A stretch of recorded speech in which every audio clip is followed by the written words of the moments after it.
بسم اللہ الرحمن الرحیم۔ السلام علیکم ورحمۃ اللہ وبرکاتہ۔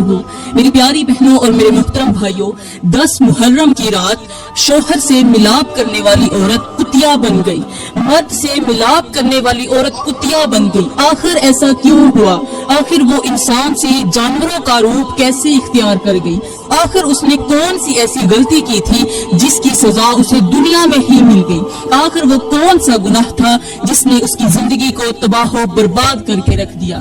یہ وجہ جان کر آپ حیران رہ جائیں گے، توبہ توبہ کرنے لگیں گے اور شاید اپنی زندگی کے بارے میں نئے سرے سے سوچنے پر مجبور ہو جائیں گے۔ میری پیاری بہنوں اور میرے محترم بھائیوں، آج کی کہانی بہت ہی خاص ہونے والی ہے، اسپیشل ہونے والی ہے، اور خاص طور پر ان عورتوں کے لیے بہت زیادہ اہم ہے جو گناہوں کو معمولی سمجھ کر نظر انداز کر دیتی ہیں، اگنور کر دیتی ہیں، اور وہ یہ سمجھتی ہیں کہ عورت جو چاہے کرتی رہے اور اس کے اعمال کا اس کی زندگی پر کوئی اثر نہیں پڑتا۔ میری پیاری بہنوں، آج کی اس بیان کے اندر میں آپ کو ایک ایسی عورت کا واقعہ سنانے جا رہی ہوں جس نے 10 محرم کی رات جسمانی ملاپ کیا اور اسی رات وہ کتیا بن گئی۔ آخر اس نے ایسا کیا کیا تھا کہ اس کا انجام عبرت کی مثال بن گیا؟ آخر وہ کون سا گناہ تھا جس نے اس کی زندگی کو تباہی کے راستے پر ڈال دیا؟ اور آخر وہ کون سا شخص تھا جس کے ساتھ اس نے 10 محرم کی رات جسمانی ملاپ کیا اور اس کا بھیانک انجام ہوا؟ آج کی یہ کہانی صرف سننے کے لیے نہیں ہے بلکہ اس سے بہت کچھ حاصل کرنے کے لیے ہے، اسی لیے پوری کہانی توجہ سے سنیے گا۔ کہتے ہیں کہ یزید کا ایک دوست تھا جس کا نام مرجان تھا۔ یہ مرجان نام کا شخص یزید کا گہرا دوست تھا۔ یزید اسے اپنی ہر دل کی بات بتاتا تھا، خاص طور پر وہ باتیں جو صرف کسی خاص اور قابل اعتماد آدمی کو بتائی جاتی ہیں تاکہ وہ باتیں باہر لیک نہ ہو جائیں۔ مرجان یزید کے بہت زیادہ کلوز سمجھا جاتا تھا، اسی لیے اکثر اہم معاملات میں اس سے مشورہ بھی لیا جاتا تھا۔ یہ مرجان نام کا شخص بہت بڑا شہوت پرست تھا، نفسانی خواہشات پوری کرنے کا عادی تھا اور ہر لمحے دنیاوی لذتوں میں ڈوبا رہتا تھا۔ کہتے ہیں کہ یہ شخص حضرت امام حسین سے بہت بڑی منافقت کرتا تھا، بظاہر کچھ اور دکھاتا تھا لیکن دل میں کچھ اور رکھتا تھا۔ وہ کسی بھی صورت میں حضرت امام حسین کو زندہ دیکھنا گوارا نہیں کرتا تھا، نعوذ باللہ، اور ہر وقت ان کے خلاف سوچتا رہتا تھا۔ یہ مرجان نام کا شخص یزید کو مختلف مشورے دیا کرتا تھا اور ہر مشورے کے آخر میں یہ ضرور کہتا تھا کہ کسی بھی صورت میں حسین اور حسن کے چاہنے والوں کو اس دنیا سے مٹا دینا چاہیے کیونکہ یہ ہمارے منصوبوں کو ناکام بنانے کی کوشش کر رہے ہیں۔ اس کے دل میں اہل بیت کے لیے سخت بغض اور دشمنی موجود تھی۔ یہ مرجان نام کا شخص حضرت امام حسین کو پیاسا دیکھنا چاہتا تھا، تڑپتا دیکھنا چاہتا تھا، اور آپ کی اولاد کو بھی پیاس کی وجہ سے تڑپتا ہوا دیکھنا چاہتا تھا۔ جب بھی کربلا کا ذکر آتا تو اس کے چہرے پر عجیب سی سختی آ جاتی اور وہ اپنی نفرت کو چھپانے کی کوشش بھی نہیں کرتا تھا۔ مرجان کی ایک بیوی بھی تھی جو بہت زیادہ خوبصورت تھی۔ اس کی خوبصورتی کے چرچے اکثر لوگوں کے درمیان ہوا کرتے تھے اور جہاں اس کا ذکر ہوتا وہاں اس کے حسن و جمال کی بات ضرور ہوتی۔ یہ مرجان نام کا شخص اپنی بیوی سے بے حد محبت کیا کرتا تھا، اس قدر محبت کرتا تھا کہ جس طرح مچھلی کو پانی کے ساتھ محبت ہے، جس طرح مچھلی پانی کے بغیر زندہ نہیں رہ سکتی، اسی طرح یہ مرجان بھی اپنی بیوی کے بغیر زندہ نہیں رہ سکتا تھا۔ وہ اپنی بیوی کی ہر خواہش پوری کرنے کی کوشش کرتا تھا، اسے ہر طرح کی آسائش فراہم کرتا تھا اور اسے خوش دیکھنے کے لیے ہر ممکن کوشش کرتا تھا۔ یہ مرجان نام کا شخص اپنی بیوی کو سونے کے زیوروں سے سجایا گیا لباس پہناتا تھا۔ ایک دن مرجان اور اس کی بیوی دونوں ایک بستر پر لیٹے ہوئے تھے۔ مرجان کی بیوی نے پوچھ ہی لیا، آخر تم امام حسین کے ساتھ اتنی دشمنی کیوں رکھتے ہو؟ آخر تمہارے دل میں ان کے لیے اتنی بڑی منافقت کیوں چھپی ہے؟ مرجان نے آگے جواب دیا، اگر امام حسین جیت گئے اور ہم ہار گئے تو پھر یہ نمبرداری جاتی رہے گی، میرے پاس یہ جو عہدہ ہے یہ بھی جاتا رہے گا، پھر ہمارے پاس کچھ بھی نہیں بچے گا۔ یہ جو تمہارے گلے میں سونے کے ہار ہیں، تمہارے ہاتھوں میں سونے کے کنگن ہیں، یہ صرف اسی وجہ سے ہے کہ میں حسین کے خلاف بولتا ہوں۔ اگر میں ان کے خلاف نہ بولوں تو یہ سب کچھ جاتا رہے گا، لہٰذا یہ ہم سب کچھ ہونے نہیں دیں گے۔ ہم عیاشی والی زندگی ہی جئیں گے، چاہے اس کے لیے ہمیں کسی بھی حد تک جانا پڑے۔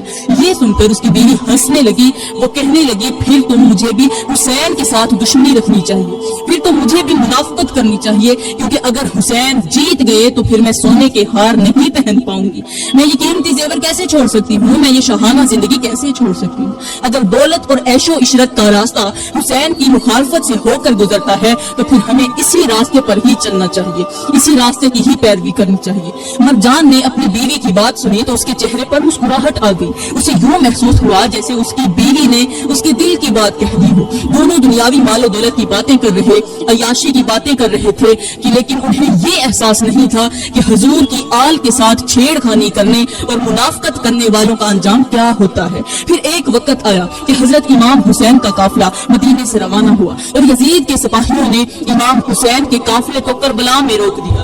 امام حسین نے کربلا کی سرزمین پر اپنے خیمے لگا دیے۔ یہ وہ لمحہ تھا کہ جب اس کہانی کے کرداروں کے دلوں میں خوف اور لالچ ایک ساتھ جاگ اٹھے تھے۔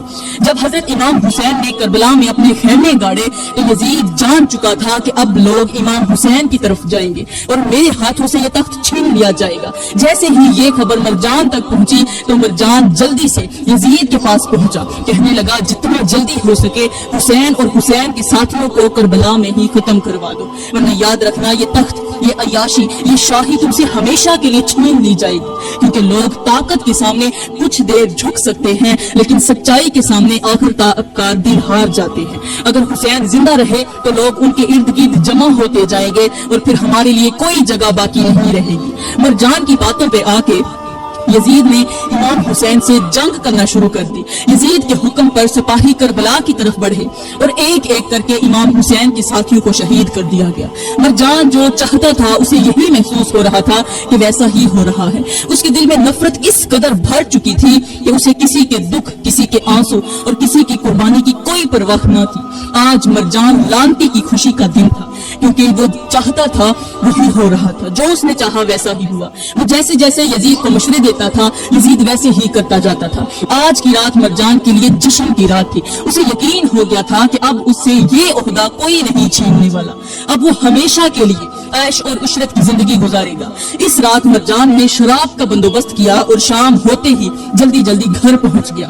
گھر پہنچتے ہی اس نے اپنی بیوی کو خبر دی۔ اس کی بیوی بھی مرجان سے بڑھ کر خوش ہوئی، اس کی آنکھوں میں چمک آ گئی۔ وہ کہنے لگی آخر کار وہی ہوا جو ہم چاہتے تھے، اب مجھے کسی چیز کی فکر نہیں رہی، اب میں ہمیشہ سونے کے ہار پہنوں گی، ہمیشہ سونے کی کنگن پہنوں گی اور ہمیشہ اسی شان و شوکت کے ساتھ زندگی گزاروں گی۔ دونوں کو یہ گمان تھا کہ انہوں نے کامیابی حاصل کر لی ہے۔ انہیں لگتا تھا کہ دولت، عہدہ اور طاقت ہمیشہ ان کے پاس رہے گی، لیکن وہ یہ نہیں جانتے تھے کہ بعض اوقات انسان جس رات کو اپنی سب سے بڑی کامیابی سمجھ رہا ہوتا ہے وہی رات اس کے زوال کی سب سے بڑی ابتدا بن جاتی ہے۔ آج کی رات مرجان کے لیے خوشی کی رات تھی۔ مرجان نے کہا اے میری پیاری بیوی، اے میری جان، آج کی رات ہم سہاگ رات کے طور پر منائیں گے، کیونکہ آج کی خوشی شادی سے کم نہیں ہے۔ یہ سن کر اس کی بیوی خوشی سے نہال ہو گئی۔ دونوں نے خوب جشن منایا، کافی دیر تک محفل گرم رہی، مختلف قسم کے پکوان پکتے بھی رہے اور وہ کھاتے بھی رہے اور اپنی کامیابی کے قصے سناتے رہے۔ مرجان بار بار یہی کہتا تھا کہ اب کوئی بھی ہمارا کچھ نہیں بگاڑ سکتا، اب یہ عہدہ بھی ہمارا ہے، یہ عیش و عشرت بھی ہماری ہے۔ اب رات گہری ہوتی چلی گئی، کمرے میں چراغ روشن تھے اور پورا گھر جشن کے ماحول میں ڈوبا ہوا تھا۔ مرجان نے کہا جلدی کرو، مجھے جسمانی ملاپ کرنا ہے، مجھے مزید مت کر پاؤ، لیکن اس کی بیوی نے کہا تھوڑی دیر کے لیے ٹھہرو، میں نے ابھی دلہن والا روپ اپنانا ہے، دلہن کی طرح میں نے تیار بھی ہونا ہے۔ مرجان نے کہا ٹھیک ہے جلدی کرو، دلہن بنو، آج رات ہم اسے سہاگ رات کے طور پر منائیں گے۔ بس پھر مرجان کی بیوی نے دلہن بننے کے لیے تیاری شروع کر دی۔ اس نے اپنے بہترین کپڑے نکالے، قیمتی زیورات پہنے، اپنے آپ کو خوب سجایا سنوارا اور آئینے کے سامنے کھڑے ہو کر خود کو دیکھنے لگی۔ دوسری طرف مرجان شدت کے ساتھ انتظار کر رہا تھا، اسے لگ رہا تھا کہ آج اس کی زندگی کی سب سے خوشی والی رات ہے۔ وہ بار بار دروازے کی طرف دیکھتا اور اپنی بیوی کے آنے کا انتظار کرتا۔ آخر کار کچھ ہی دیر بعد بیوی بالکل تیار ہو کر کمرے کے باہر آئی۔ اس کے جسم پر قیمتی لباس تھا، گلے میں سونے کے ہار تھے اور ہاتھوں میں سونے کے کنگن چمک رہے تھے۔ وہ آہستہ آہستہ چلتی ہوئی پلنگ کے قریب پہنچی اور جا کر گھونگھٹ اوڑھ کر پلنگ کے اوپر بیٹھ گئی۔ دوسری طرف مرجان جو شدت سے انتظار کر رہا تھا آہستہ آہستہ اسی کمرے کے اندر داخل ہوا۔ جب کمرے کے اندر اس کی دلہن بیٹھی اس کا انتظار کر رہی تھی، آج مرجان بہت خوش تھا اور اس کی بیوی اس سے کہیں زیادہ خوش تھی۔ مرجان بیوی کے قریب پہنچا اور اسے مسکراتے ہوئے کہا، آج کی رات واقعی سہاگ رات سے کم نہیں ہے۔ یہ کہتے ہوئے مرجان نے دونوں ہاتھوں سے بیوی کا گھونگھٹ اٹھایا۔ اب جیسے ہی کپڑا اٹھایا تو یہ منظر دیکھ کر مرجان کی چیخ نکل گئی، اس کی آنکھیں حیرت سے پھٹ گئی اور اس کے جسم پر کپ کپی طاری ہو گئی۔ مرجان نے دیکھا کہ جسم تو اس کی دلہن کا تھا، لیکن اس کی بیوی جو تھی اس کا سر کتیا کی شکل اختیار کر گیا تھا۔ وہ تھی تو اس کی بیوی، تھی تو اسی کی دلہن، لیکن اس کا سر جو تھا وہ جانور کا سا ہو چکا تھا۔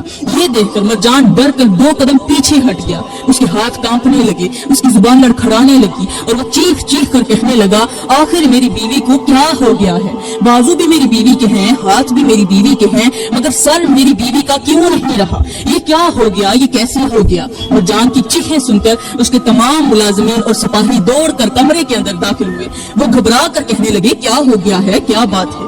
مرجان نے روتے ہوئے کہا، میں مارا گیا، میں لوٹا گیا۔ میری وہ بیوی جس سے میں عشق کرتا تھا، جس کے بغیر میں زندہ نہیں رہ سکتا تھا، وہ بیوی کتیا بن چکی ہے۔ یہ سن کر سب لوگ دنگ رہ گئے، کمرے میں سناٹا چھا گیا، کسی کو اپنی آنکھوں پر یقین نہیں آ رہا تھا۔ کچھ لوگ ہمت کر دلہن کی طرف بڑھے تاکہ قریب جا کر حقیقت معلوم کر سکے، لیکن دلہن جو اس وقت کتیا بن چکی تھی اچانک کتوں کی طرح زور زور سے بھونکنے لگی۔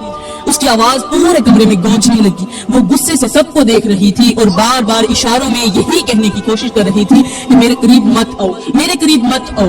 یہ واقعہ مرجان کے لیے بہت بڑا واقعہ تھا، یہ بہت بڑا سانحہ تھا۔ مرجان کی ساری خوشیاں ایک لمحے میں غم میں بدل چکی تھی۔ جو شخص چند گھنٹے پہلے خوشی سے جھوم رہا تھا، ناچ رہا تھا، اب خوف اور پریشانی کی وجہ سے کانپ رہا تھا۔ مرجان نے اس واقعے کی خبر جلدی سے یزید تک پہنچائی۔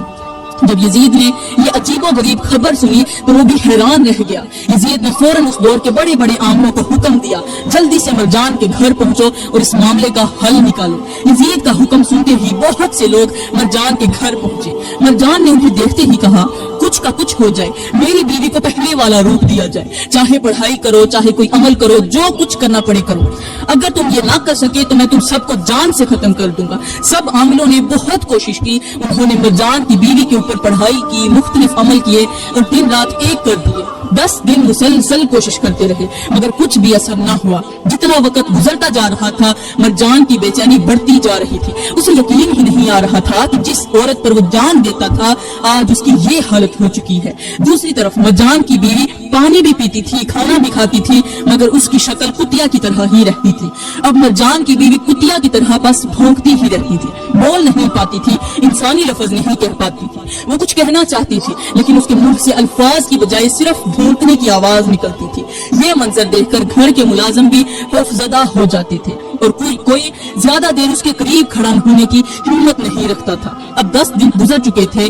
10 دن سے مرجان نے کچھ بھی نہیں کھایا تھا، نہ اسے بھوک محسوس ہوتی تھی نہ پیاس۔ وہ ہر وقت اپنی بیوی کو دیکھتا رہتا تھا اور اپنا سر پکڑ کر بیٹھ جاتا تھا۔ اس کی آنکھیں سرخ ہو چکی تھی، چہرہ زرد پڑ چکا تھا اور دل میں ایک ہی سوال بار بار اٹھ رہا تھا کہ آخر یہ سب کچھ کیوں ہوا؟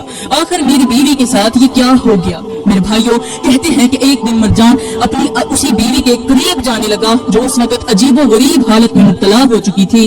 جیسے ہی وہ اس کے قریب پہنچا تو اچانک اس کتیا بیوی نے مرجان پر حملہ کر دیا۔ مرجان گھبرا گیا، اسے یوں محسوس ہوا جیسے اس کے دل و دماغ پر ایک عجیب سی کیفیت طاری ہو گئی ہو۔ ایک وقت تھا وہ اپنی بیوی سے بے پناہ محبت کرتا تھا، اس کے بغیر ایک لمحہ رہنا بھی گوارا نہیں کرتا تھا، لیکن اب حالات ایسے بدل چکے تھے کہ دونوں کے درمیان محبت کی جگہ نفرت نے لے لی تھی۔ محبت نکل گئی اور مرجان بیوی کے ساتھ لڑنے لگا، وہ بیوی جو اس وقت کتیا بن چکی تھی۔ دونوں ایک دوسرے کو اس قدر کاٹ رہے تھے جس طرح پاگل کتے ایک دوسرے کو کاٹ رہے ہوں۔ وہ لگتا تھا جیسے دونوں ایک بہت بڑے عذاب میں مبتلا ہو چکے ہوں۔ ایک وقت تھا کہ یہی دونوں ایک دوسرے کے بغیر ایک لمحہ گزارنے کے لیے تیار نہ تھے، لیکن آج نفرت نے ان کے دلوں پر ایسا قبضہ جما لیا تھا کہ نہ انہیں ماضی کی محبت یاد تھی اور نہ ہی ایک دوسرے کے ساتھ گزارے ہوئے وہ لمحے یاد تھے جن پر کبھی وہ فخر کیا کرتے تھے۔ باہر والوں کو پتہ بھی نہیں تھا، یہ دونوں میاں بیوی ایک دوسرے کو اس طرح دانتوں کے ساتھ کاٹتے رہے کہ کبھی مرجان چیختا، کبھی اس کی بیوی خوفناک آوازیں نکالتی۔ جو ملازم دروازے کے قریب آتے وہ بھی ڈر کر واپس چلے جاتے۔ کسی کو یہ اندازہ نہیں تھا کہ اس بند کمرے کے اندر کیا قیامت برپا ہے۔